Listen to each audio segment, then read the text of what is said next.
Hey guys, welcome back to episode 3 of the budget superbike build. I'm sorry this took a little bit of time to get the third episode out, but we had a lot of things to do in between regarding the motorcycle. We now have the motorcycle back. It is on the ramp, and let's get started and I'll show you what all we have to do.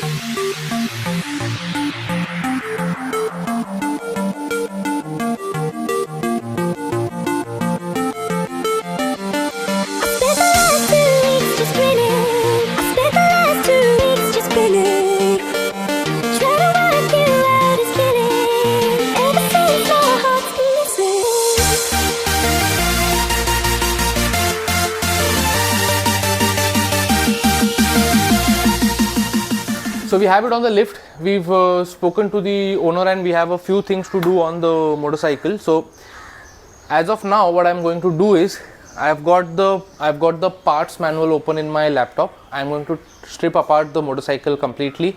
Completely means you will find out how completely I'm going to strip apart. Whatever we find that needs to be replaced on the motorcycle will be added in the list, whether it is from Yamaha or an aftermarket part. We're going to make a very big list. We're then going to send it to Yamaha and see how soon they can get the parts to us, and we'll see it. Now I don't know how many episodes I'll take to just strip the motorcycle, but it's going to be a lot of fun to strip it down to its bare bones. What I mean by bare bones, we'll find out.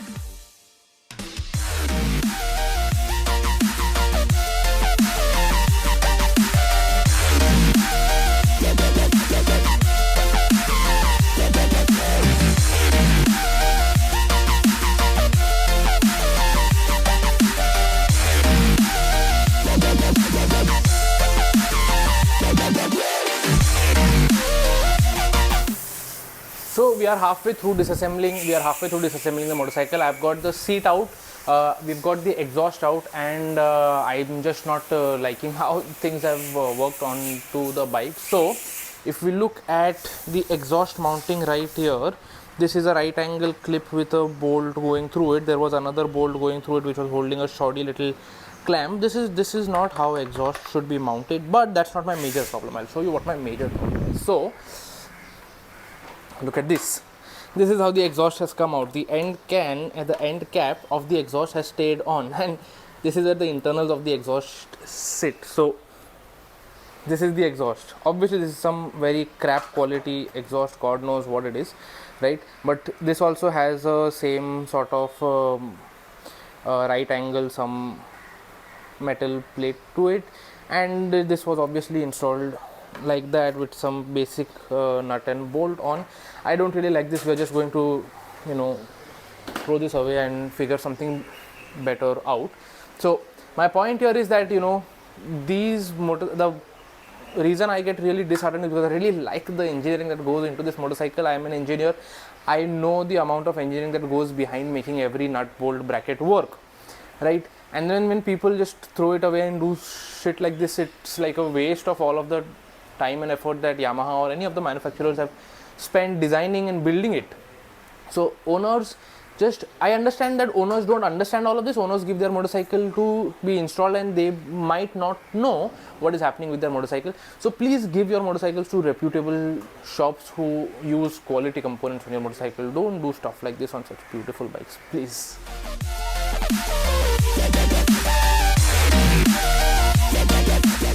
Let's have a look at the oil first. So that's what the oil is looking like. Yeah, it's pretty much gone, pretty black, not that great, pretty old oil. Okay, so now what happens is that the length of the intake runners has a big difference on the performance of the engine. Now the thing is that different length of intake runners work at different RPMs. That is dependent on the RPM of the engine, right? So if I make a short intake runner, that might work very well at higher RPMs, but it will not work very well at lower RPMs because the RPM changes the effectiveness of the intake runners, right? So if you want an engine that works well throughout the RPM range, ideally you want intake runners of multiple sizes, but you cannot keep going on and changing intake runners, right? Well, Yamaha thought they could. So what they have done is they've got a bottom intake runner that works very well at certain RPM range, and at a certain RPM range the ECU decides to change the length of the intake runner. So this goes down like this with the help of a motor and seizes shut. So now the length of the intake runner is much longer compared to the previous shorter one, and that is how they can make a motorcycle which performs very well, very predictively throughout a certain range. This takes away a big problem of the inline 4 engines, which is their top heavy band. Most of the inline 4 engines don't work that well at the lower RPM range, and they have nothing going on at the bottom range or the mid range.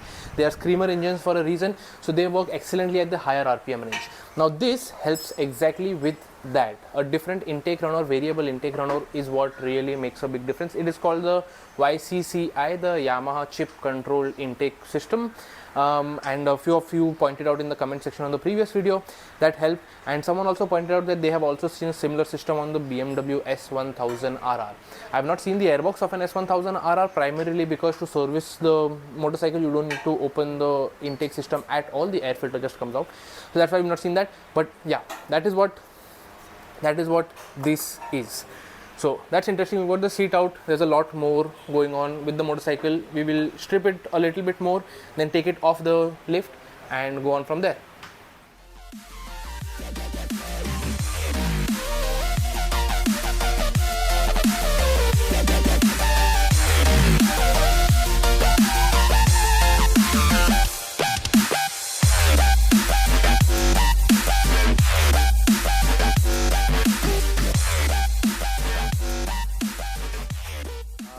We are working our way towards getting the engine out. We have to get the engine out, get the whole front end and the whole rear end of the motorcycle all out.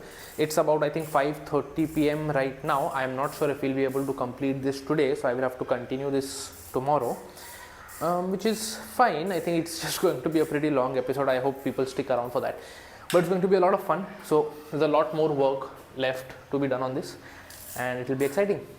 We'll see what more things we find out.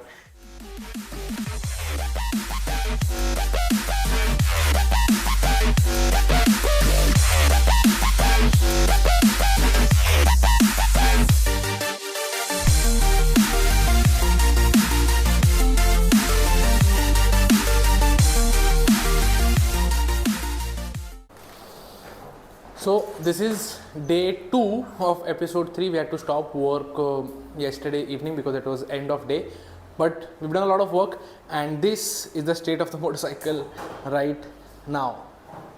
So as you can see, there's a lot of work being done on it, and there's still a lot more to go. So I'll quickly go through what more we are going to do. The engine is going to come out, the whole front assembly is again going to come out, the rear swing arm is going to come out, then the wiring harness is going to come out. Basically we will have just the frame as itself as a single piece, so that way we'll be able to clean up everything, and this seems like it's going to be a complete restoration. So here are all of the parts that have come off the motorcycle, neatly laid out for you guys to view. All of this obviously gets documented and gets stored properly. The beautiful face of the bike, right? That's the tail, undertail and the tail light. These bags that you see, which are all over the place, are nuts and bolts of various parts of the motorcycle. So if you can see here, that's right hand side fairing bolts, left hand side fairing bolts. Hey, that's the ECU, caliper bolts, left hand side lower cowling bracket. So everything gets organized like this. We inspect each and everything. The inspection is going to happen probably in the next episode, where we will go ahead, remove the front steering head bearings, disassemble the forks, disassemble the swing arm and everything. That's going to be another the next episode that we will do probably in a week's time. But now we have to go ahead and get the engine out of the frame. Once that happens, the front comes off, the wiring harness can come off, and we can work on the rear swing arm. All of that, and then a lot of cleaning is going to happen. Alright, so let's get to work.